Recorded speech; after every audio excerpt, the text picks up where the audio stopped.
La señorita de compañía. De la novelista inglesa Agatha Christie. Ahora usted, doctor Lloyd, dijo la señorita Elliot, ¿no conoce alguna historia espeluznante? Le sonrió con aquella sonrisa que cada noche embrujaba al público que acudía al teatro. Jane Elliot era considerada la mujer más hermosa de Inglaterra y algunas de sus compañeras de profesión, celosas de ella, solían decirse entre ellas, claro que Jane no es una artista. No sabe actuar, en el verdadero sentido de la palabra. Son esos ojos. Y esos ojos estaban en aquel momento mirando suplicantes al solterón y anciano doctor que durante los 5 últimos años había atendido todas las dolencias de los habitantes del pueblo de St. Mary Mead. Con un gesto inconsciente, el médico tiró hacia abajo de las puntas de su chaleco, que empezaba a quedársele estrecho. Y buscó afanosamente en su memoria algún recuerdo para no decepcionar a la encantadora criatura que se dirigía a él con tanta confianza. Esta noche me gustaría sumergirme en el crimen, dijo Jane con aire soñador. Espléndido, exclamó su anfitrión, el coronel Bantry. Espléndido, espléndido. Y lanzó su potente risa militar. ¿No te parece, Dolly? Su esposa, reclamada tan bruscamente a las exigencias de la vida social, mentalmente estaba planeando qué flores plantaría la próxima primavera, convino con entusiasmo. Claro que es espléndido, dijo de corazón, aunque sin saber de qué se trataba. Siempre lo he pensado. ¿De veras, querida? Preguntó la señorita Marple cuyos ojos parpadearon rápidamente. En St. Mary Mead no tenernos muchos casos espeluznantes, y menos en el terreno criminal, señorita Elliot, dijo el doctor Lloyd.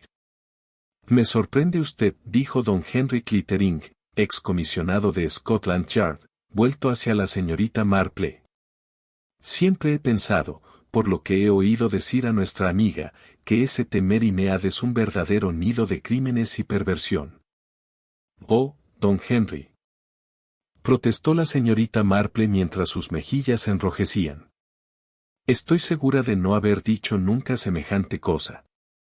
Lo único que he dicho alguna vez es que la naturaleza humana es la misma en un pueblo que en cualquier parte, solo que aquí uno tiene oportunidad y tiempo para estudiarla más de cerca. Pero usted no ha vivido siempre aquí, dijo Jane Elliot dirigiéndose al médico.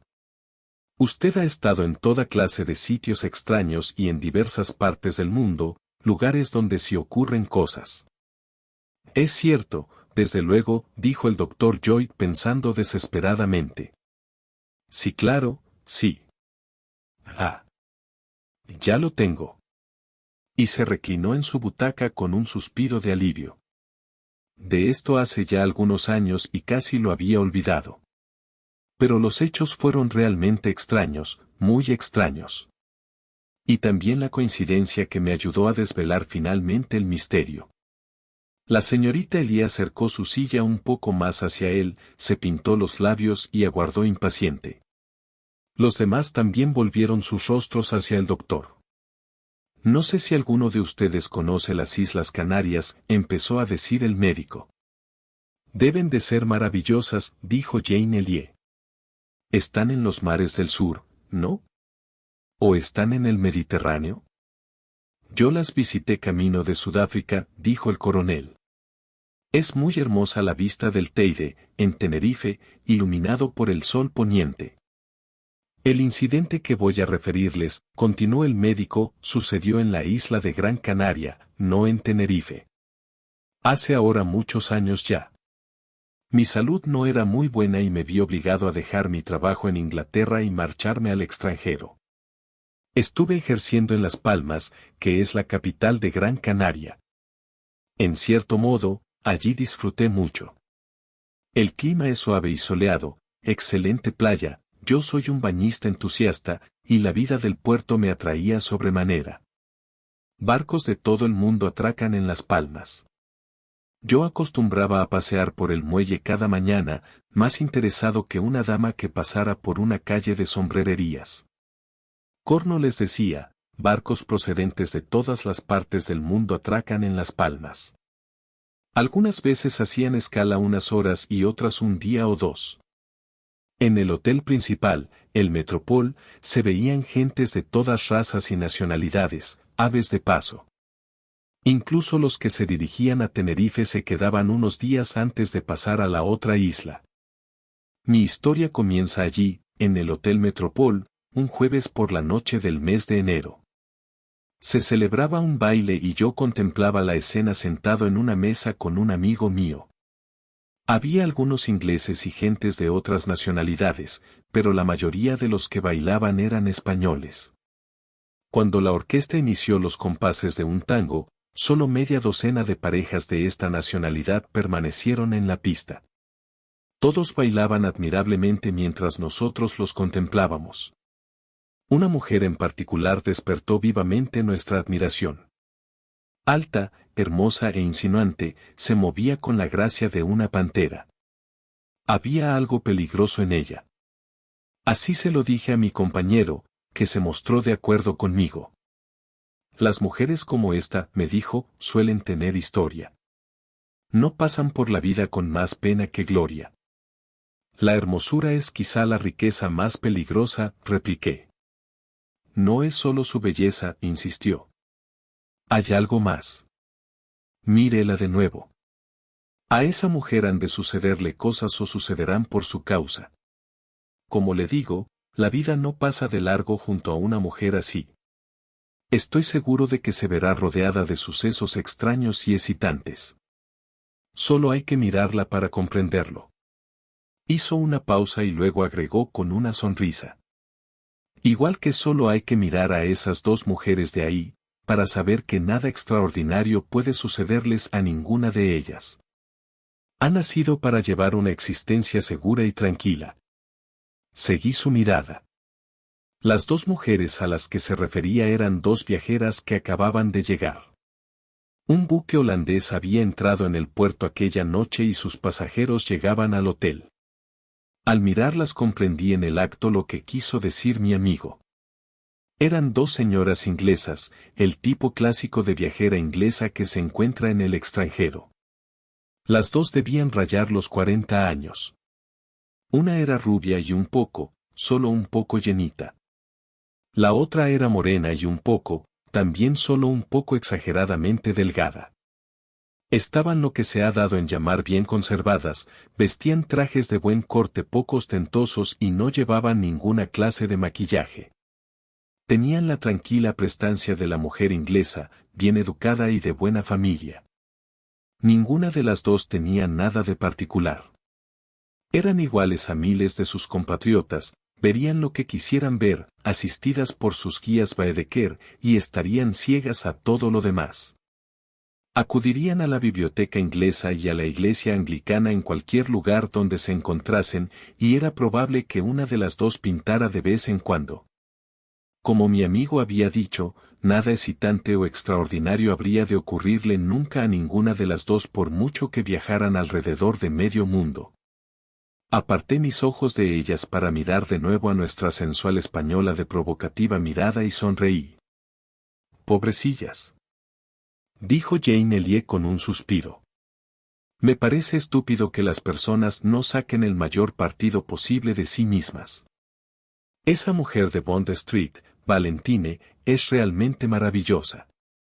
Audrey Denman es cliente suya, ¿y la han visto ustedes en la pendiente? En el primer acto, en el papel de una colegiala está realmente maravillosa. Y sin embargo, Audrey tiene más de 50 años. En realidad, da la casualidad de que sé de muy buena tinta que anda muy cerca de los 60. Continúe, dijo la señora Bantry al Dr. Lloyd. Me encantan las historias de sensuales bailarinas españolas. Me hacen olvidar lo gorda y vieja que soy. Lo siento, dijo el Dr. Lloyd a modo de disculpa, pero, a decir verdad, mi historia no se refiere a la española. ¿No? No. Como suele suceder, mi amigo estaba equivocado. A la belleza española no le ocurrió nada excitante. Se casó con un empleado de una compañía naviera y, cuando yo abandoné la isla, tenía ya 5 hijos y estaba engordando mucho. Igual que la hija de Israel Peters, comentó la señorita Marple. La que se hizo actriz y tenía unas piernas tan bonitas que no tardó en lograr el papel de protagonista.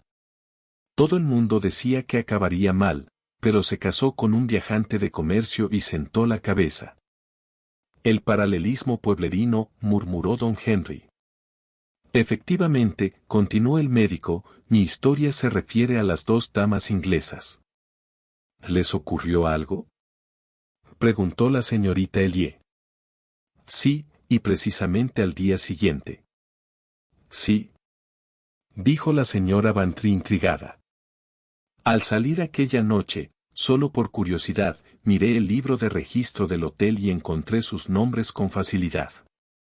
Eran la señora Mary Barton y la señorita Amy Durant, de Little Paddocks, Caughton Weir, Books. Poco imaginaba entonces lo pronto que iba a encontrar de nuevo a las propietarias de aquellos nombres y en qué trágicas circunstancias. Al día siguiente había planeado ir de excursión con unos amigos. Teníamos que atravesar la isla en automóvil, llevándonos la comida hasta un lugar llamado, apenas lo recuerdo, ha pasado tanto tiempo. Las Nieves, una bahía resguardada donde podíamos bañarnos si ese era nuestro deseo. Seguimos el programa tal como habíamos pensado, si exceptuamos el hecho de que salimos más tarde de lo previsto y nos detuvimos por el camino para comer. Por lo que llegamos a las Nieves a tiempo para bañarnos antes de la hora del té. Al aproximarnos a la playa, percibimos enseguida una gran conmoción. Todos los habitantes del pequeño pueblecito parecían haberse reunido en la orilla y, en cuanto nos vieron, corrieron hacia el coche y empezaron a explicarnos lo ocurrido con gran excitación. Como nuestro español no era demasiado bueno, me costó bastante entenderlo, pero al fin lo logré. Dos de esas chaladas inglesas habían ido allí a bañarse y una se alejó demasiado de la orilla y no pudo volver. La otra acudió en su auxilio para intentar traerla a la playa, pero le fallaron las fuerzas y se hubiera ahogado también de no ser porque un hombre salió en un bote y las recogió. Aunque la primera estaba más allá de toda ayuda. Tan pronto como supe lo que ocurría, aparté a la multitud y corrí hasta la playa. Al principio no reconocí a las dos mujeres. El traje de baño negro en que se enfundaba la figura rolliza y la apretada gorra de baño verde me impidieron reconocerla cuando alzó la cabeza mirándome con ansiedad. Estaba arrodillada junto al cuerpo de su amiga tratando de hacerle unos torpes remedos de respiración artificial. Cuando le dije que era médico lanzó un suspiro de alivio y yo le mandé que fuera enseguida a una de las casas a darse una buena fricción y a ponerse ropa seca. Una de las señoras que venía con nosotros la acompañó. Me puse a trabajar para devolver la vida a la ahogada, pero fue en vano. Era evidente que había dejado de existir y al fin tuve que darme por vencido. Me reuní con los otros en la casita de un pescador, donde tuve que dar la mala noticia. La superviviente se había vestido ya y entonces la reconocí inmediatamente como una de las recién llegadas de la noche anterior. Recibió la mala nueva con bastante calma y era evidente que el horror de lo ocurrido la había impresionado más que cualquier otro sentimiento personal. Pobre Amy, decía. Pobrecita Amy. Había deseado tanto poderse bañar aquí. Y era muy buena nadadora, no lo comprendo. ¿Qué cree usted que puede haber sido, doctor? Posiblemente un calambre. ¿Quiere contarme exactamente lo que ha ocurrido? Habíamos estado nadando las dos durante un rato, unos 20 minutos. Entonces dije que iba a salir ya, pero Amy quiso nadar un poco más. Luego la oí gritar y, al comprender que pedía ayuda, nadé hacia ella tan deprisa como pude. Cuando llegué a su lado aún flotaba, pero se agarró a mí con tanta fuerza que nos hundimos las dos. De no haber sido por ese hombre que se acercó con el bote, me hubiera ahogado yo también. Suele ocurrir muy a menudo, dije. Salvar a una persona que se está ahogando no es tarea fácil. Es horrible, continuó la señorita Barton. Llegamos ayer y estábamos encantadas con el sol y nuestras vacaciones. Y ahora ocurre esta horrible tragedia. Le pedí los datos personales de la difunta, explicándole que haría cuanto pudiese por ella, pero que las autoridades españolas necesitarían disponer de cuanta información tuviera. Ella me dio todos los datos que pudo con presteza. La fallecida era la señorita Amy Durrant, su señorita de compañía, que había entrado a su servicio 5 meses atrás. Se llevaban muy bien, pero la señorita Durrant le habló muy poco de su familia. Se había quedado huérfana desde muy tierna edad y fue educada por un tío, ganándose la vida desde los 21 años. Y eso fue todo, continuó el doctor. Hizo una pausa y volvió a decir, esta vez con cierta intención. Y eso fue todo. No lo comprendo, dijo Jane Elliot, ¿es eso todo? Quiero decir que es muy trágico, pero no, bueno, no es precisamente lo que yo llamo espeluznante. Yo creo que la historia no acaba ahí, intervino don Henry. Sí, replicó el doctor Lloyd, sí que continúa. Desde el principio me di cuenta de que había algo extraño. Desde luego interrogué a los pescadores sobre lo que habían visto. Ellos eran testigos presenciales. Y una de las mujeres me contó una historia bastante curiosa a la que entonces no presté atención, pero que recordé más tarde. Insistió en que la señorita Durrant no se encontraba en ningún apuro cuando gritó.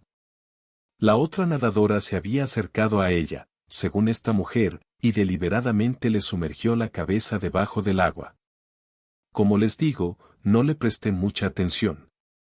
Era una historia fantástica y las cosas pueden verse de manera muy distinta desde la playa. Tal vez la señorita Barton había tratado de dejarla inconsciente al ver que la otra, presa del pánico, se agarraba a ella con desesperación y que podían ahogarse las dos. Y según la historia de aquella mujer española, parecía como si la señorita Barton hubiera intentado en aquel momento ahogar deliberadamente a su compañera. Como les digo, presté poca atención a aquella historia por aquel entonces, pero más tarde acudió a mi memoria. Nuestra mayor dificultad fue averiguar algo de aquella mujer, Amy Durrant. Al parecer no tenía parientes. La señorita Barton y yo revisamos juntos sus cosas. Encontramos una dirección a la que escribimos, pero resultó ser la de una habitación que había alquilado para guardar algunas de sus pertenencias. La patrona nada sabía y solo la vio al alquilarle la habitación. La señorita Durrant había comentado entonces que le gustaba tener un lugar al que poder llamar suyo y al que poder regresar en un momento dado. Había allí un par de muebles antiguos, algunos cuadros y un baúl lleno de esas cosas que se adquieren en las subastas, pero nada personal. Había mencionado a la patrona que sus padres habían muerto en la India cuando ella era una niña y que fue educada por un tío sacerdote, pero no dijo si era hermano de su padre o de su madre. De modo que el nombre no nos sirvió en absoluto de guía. No es que fuese un caso precisamente misterioso, pero sí poco satisfactorio. Debe de haber muchas mujeres solas y orgullosas en su misma posición. Entre sus cosas encontramos en las palmas un par de fotografías, bastante antiguas y desvaídas y que fueron recortadas para que cupieran en sus marcos respectivos, de modo que no constaba en ellas el nombre del fotógrafo.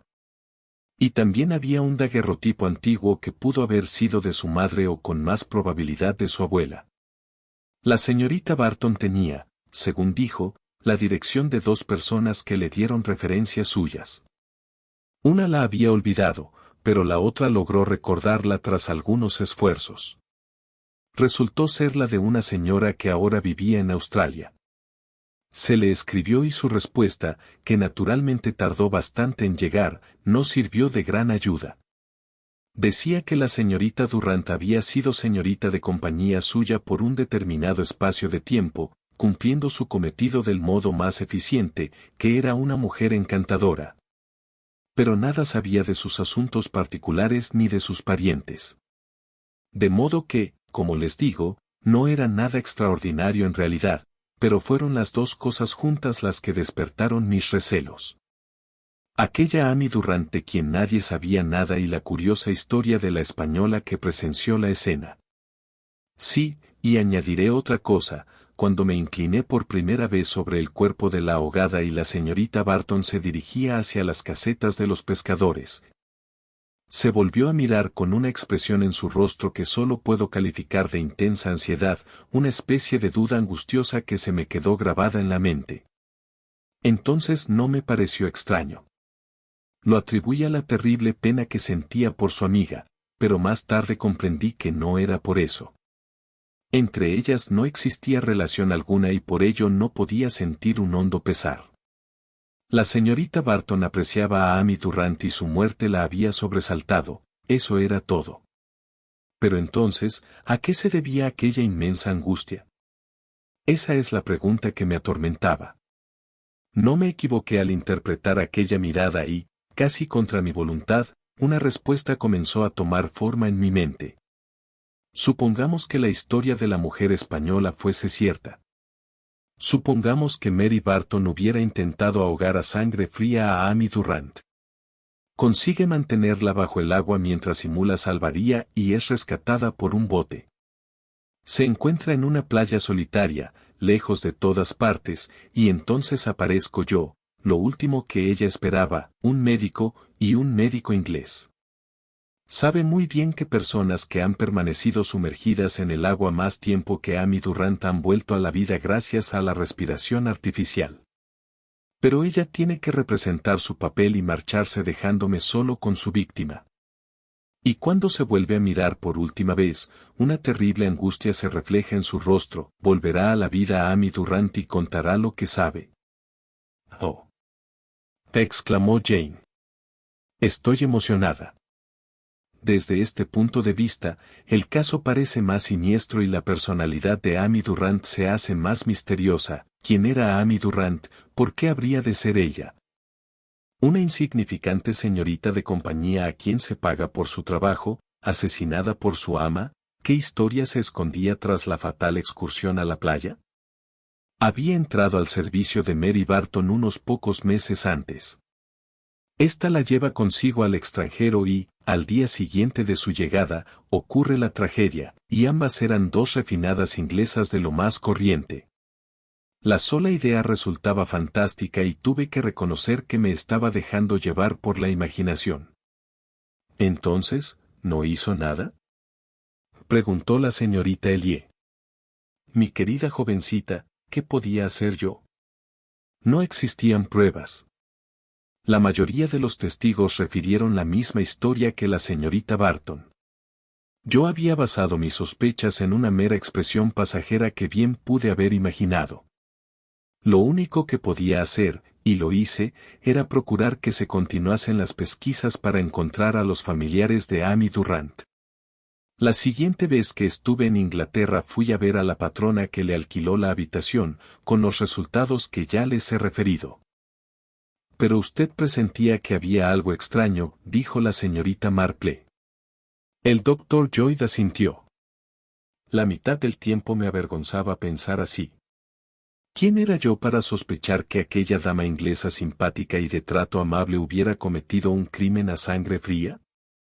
Hice cuanto me fue posible por mostrarme cortés con ella durante el corto espacio de tiempo que permaneció en la isla. La ayudé a entenderse con las autoridades españolas e hice todo lo que pude como inglés para ayudar a una compatriota en un país extranjero. No obstante, tengo el convencimiento de que ella sabía que me desagradaba y que sospechaba de ella. ¿Cuánto tiempo permaneció allí?, preguntó la señorita Marple. Creo que unos 15 días. La señorita Durrant fue enterrada allí y, unos días después, la señorita Barton tomó un barco de regreso a Inglaterra. El golpe la había trastornado tanto que no se sentía capaz de pasar el invierno allí, como había planeado. Eso es lo que dijo. ¿Y parecía afectada?, quiso saber la señorita Marple. Bueno, no creo que aquello la afectara personalmente, replicó el doctor con cierta reserva. ¿No engordaría por casualidad?, insistió la señorita Marple. ¿Sabe? Es curioso que diga eso. Ahora que lo pienso, creo que tiene razón. Sí, si en algo cambió, fue en que pareció engordar un poco. «¡Ah, qué horrible!», dijo Jane Elliot con un estremecimiento. «Es como engordar con la sangre de la propia víctima».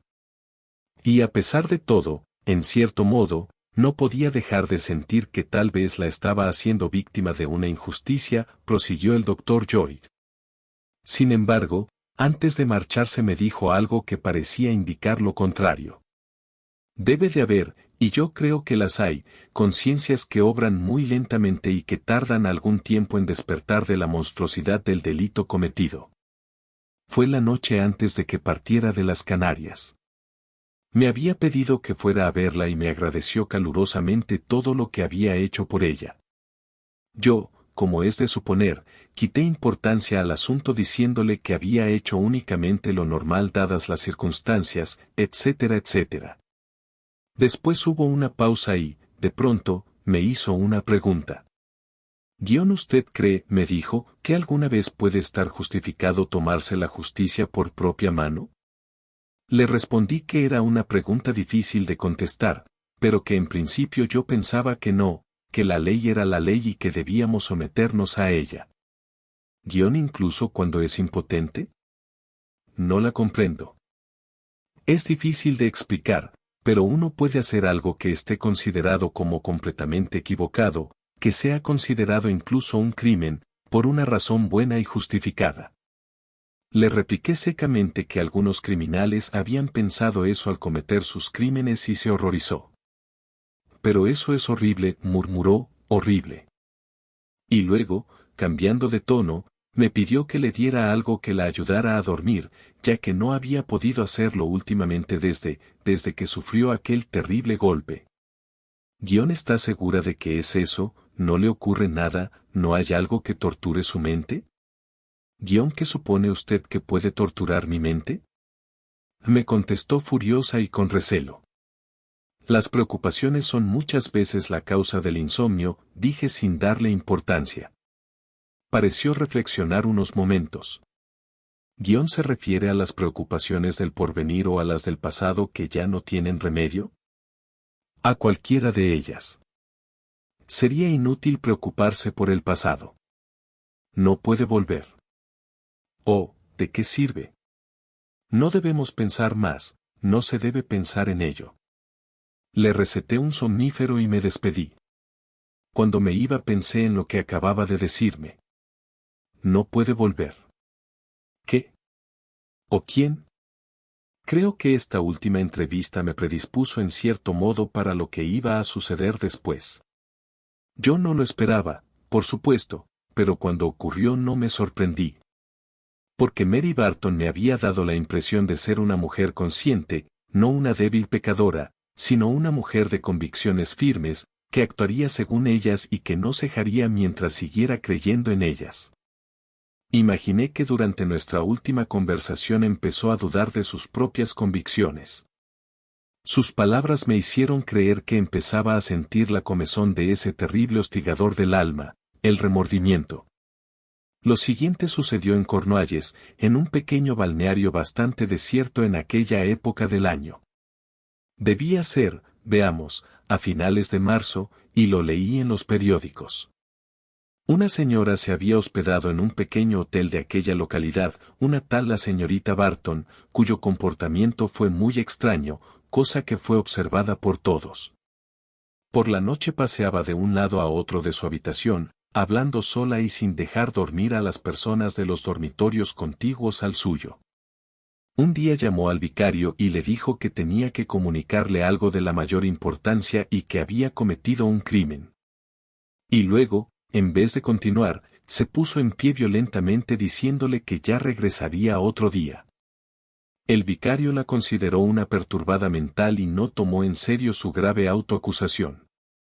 A la mañana siguiente se descubrió que había desaparecido de su habitación, donde había dejado una nota dirigida al coronel y que decía lo siguiente. Ayer intenté hablar con el vicario para confesarme, pero no pude. Ella no me deja. Solo puedo remediarlo de una manera, dando mi vida por la suya, y debo perderla del mismo modo que ella. Yo también debo ahogarme en el mar. Creí que lo hacía justificadamente. Ahora comprendo que no era así. Si quiero obtener el perdón de Amy debo ir con ella. No se culpe a nadie de mi muerte. Mary Barton. Sus ropas fueron encontradas en una cueva cercana a la playa. Al parecer se había desnudado allí y nadado resueltamente mar adentro, donde la corriente era peligrosa ya que la arrastraría a los acantilados. El cadáver no fue recuperado, pero al cabo de un tiempo se la dio por muerta. Era una mujer rica, resultó tener más de 100.000 libras. Puesto que murió sin hacer testamento, todo fue a parar a manos de sus parientes más próximos, unos primos que vivían en Australia. Los periódicos hicieron alguna discreta alusión a la tragedia ocurrida en las Islas Canarias y expusieron la teoría de que la muerte de la señorita Durant había trastornado la razón de su amiga. En la encuesta judicial se pronunció el acostumbrado veredicto de suicidio cometido en un ataque de locura. Y de este modo cayó el telón sobre la tragedia de Amy Durant y Mary Barton. Hubo una larga pausa y luego Jane Elliot dijo con expresión agitada: «Oh, pero no debe detenerse ahí, precisamente en el momento más interesante. Continúe. Pero comprenda, señorita Elliot, esto no es un folletín, sino la vida real, y en la vida real las cosas se detienen inesperadamente». «Pero yo no quiero que se detengan», dijo Jane, «quiero saber». «Ahora es cuando debe hacer uso de su inteligencia, señorita Elliot», explicó don Henry. «¿Por qué asesinó Mary Barton a su señorita de compañía?» «Ese es el problema que nos ha planteado el doctor Lloyd». «Oh, bueno», replicó la aludida, «pudo ser asesinada por muchísimas razones. Quiero decir, no lo sé. Tal vez se saliera de sus casillas o tuviera celos, aunque el doctor Lloyd no haya mencionado a ningún hombre, pero es posible que durante el viaje en barco, bueno. Ya sabe usted lo que dice todo el mundo de los cruceros y los viajes por mar». La señorita Elliot se detuvo por falta de aliento, mientras todo su auditorio pensaba que el exterior de su encantadora cabeza superaba en mucho a lo que tenía dentro. «A mí me gustaría hacer mis sugerencias», dijo la señora Bantry, «pero supongo que debo limitarme a una. Yo creo que el padre de la señorita Barton haría fortuna arruinando al de Amy Durant y Amy determinó vengarse, no. Tendría que haber sido al revés. ¡Qué fastidio! ¿Por qué la rica dama asesinó a su humilde señorita de compañía? Ya lo tengo. La señorita Barton tenía un hermano menor que se enamoró perdidamente de Amy Durant. La señorita Barton espera su oportunidad. Cuando Amy sale al mundo, la toma como señorita de compañía y la lleva a Canarias para llevar a cabo su venganza. ¿Qué tal?» «Excelente», dijo don Henry. «Solo que ignoramos que la señorita Barton tuviera un hermano». «Eso lo he deducido», replicó la señora Bantry. «A menos que tuviera un hermano menor, no veo el motivo». «De modo que debía tener uno, ¿no lo ve usted así, Watson?» «Todo esto está muy bien, Dolly», dijo su esposo, «pero es solo una mera conjetura». «Claro», respondió la señora Bantry. «Es todo lo que podemos hacer, conjeturar. No tenemos la menor pista». «Adelante, querido, ahora te toca a ti». «Les doy mi palabra de que no sé qué decir, pero creo que es acertada la sugerencia de la señorita Elliot acerca de que debía haber un hombre de por medio. Mira, Dolly, seguramente debía ser un párroco. Por un decir, las dos le tejen una capa a medida, pero él acepta la de la señorita Durant primero. Puedes estar segura de que tuvo que ser algo así. Es muy significativo que al final acudiera también a un párroco, ¿no? Ese tipo de mujeres siempre pierden la cabeza por los párrocos bien parecidos. Se oyen casos continuamente. «Creo que debemos tratar de encontrar una explicación un poco más plausible», dijo don Henry, «aunque admito que también es solo una conjetura. Yo sugiero que la señorita Barton fue siempre una desequilibrada mental. Hay muchos más casos así de los que pueden imaginar. Su manía fue agudizándose y empezó a creer que su obligación era librar al mundo de ciertas personas, posiblemente de las mujeres desgraciadas. No sabemos gran cosa del pasado de la señorita Durant. De modo que es muy posible que tuviera un pasado, desgraciado. La señorita Barton lo averigua y decide exterminarla. Más tarde, su crimen empieza a preocuparle y se siente abrumada por los remordimientos. Su fin demuestra que estaba completamente desequilibrada. Ahora dígame si está de acuerdo conmigo, señorita Marple. Me temo que no, don Henry, replicó la señorita Marple sonriendo para disculparse. Creo que su final demuestra que había sido una mujer inteligente y resuelta. Jane Ellie la interrumpió lanzando un grito. Oh. ¡Qué tonta he sido! ¿Puedo probar otra vez? Claro que debió ser eso. Y chantaje. La señorita de compañía le estaba haciendo víctima de su chantaje. Solo que no comprendo por qué dice la señorita Marple que fue una mujer inteligente por el hecho de que se suicidara. No lo comprendo en absoluto. ¡Ah! Exclamó don Henry. Seguro que la señorita Marple conoce un caso exactamente igual ocurrido en St. Mary Mead. Usted siempre se burla de mí, don Henry, contestó la señorita Marple con tono de reproche. Debo confesar que me recuerda un poco, solo un poco, a la anciana Trout. Cobró las pensiones de 3 ancianas fallecidas en distintas parroquias. Me parece un crimen muy complicado y muy provechoso, dijo don Henry, pero no veo que arroje ninguna luz sobre el problema que nos ocupa. Claro que no, replicó la señorita Marple. Usted no, pero algunas de las familias eran muy pobres y la pensión de las ancianas representaba mucho para los niños. Sé que es difícil de entender para los extraños, pero lo que quiero hacer resaltar es que el fraude se apoyaba en el hecho de que una anciana se parece mucho a cualquier otra. ¿Cómo? Preguntó don Henry intrigado. Siempre me explico mal. Lo que quiero decir es que, cuando el doctor Lloyd describió a esas 2 señoras, no sabía quién era quién y supongo que tampoco lo sabía nadie del hotel. Desde luego, lo hubieran sabido al cabo de 1 o 2 días, pero al día siguiente una de las 2 pereció ahogada y si la superviviente dijo que era la señorita Barton, no creo que a nadie se le ocurriera dudarlo. ¿Usted cree? Oh. Ya comprendo, dijo don Henry despacio.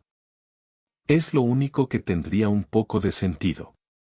Nuestra querida señora Bantry ha llegado a la misma conclusión hace tan solo unos momentos. ¿Por qué habría de matar una mujer rica a su humilde acompañante?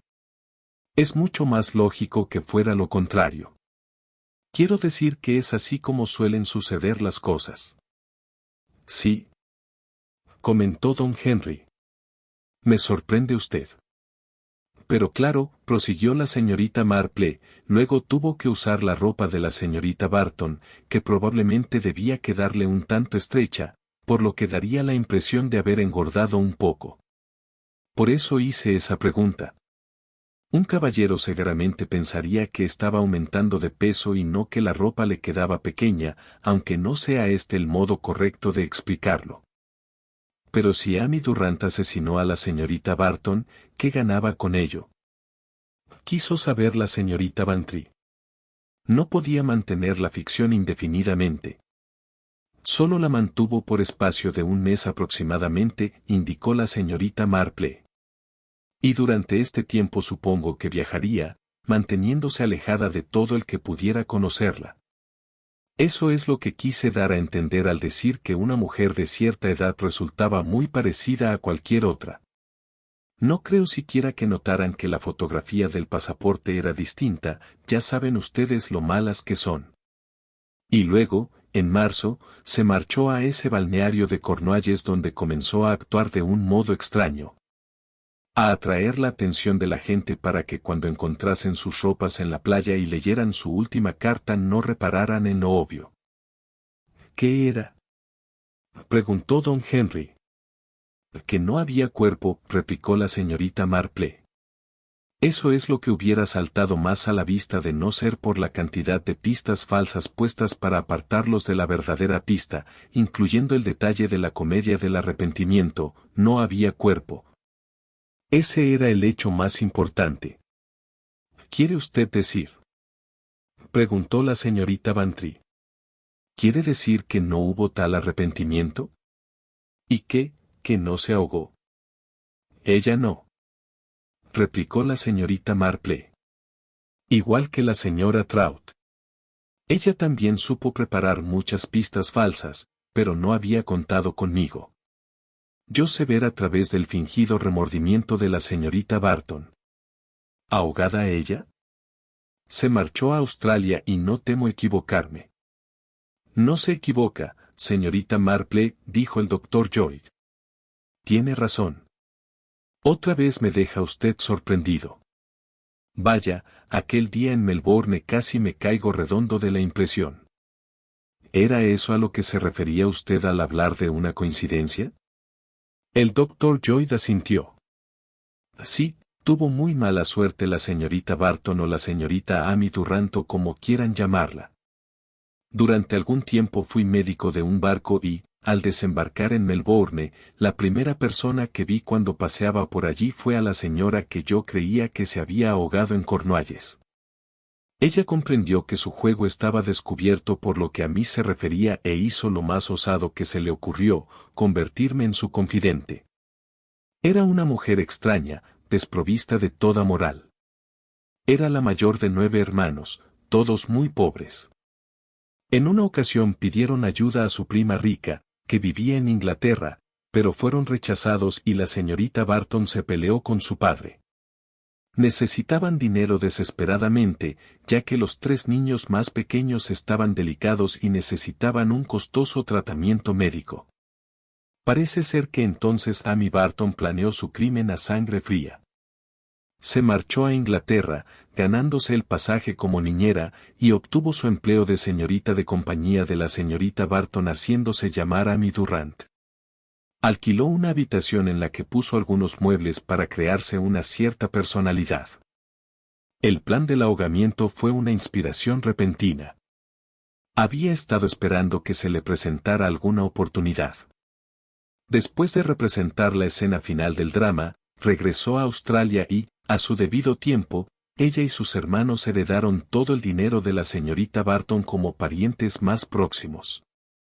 Un crimen osado y perfecto, dijo don Henry. Casi el crimen perfecto.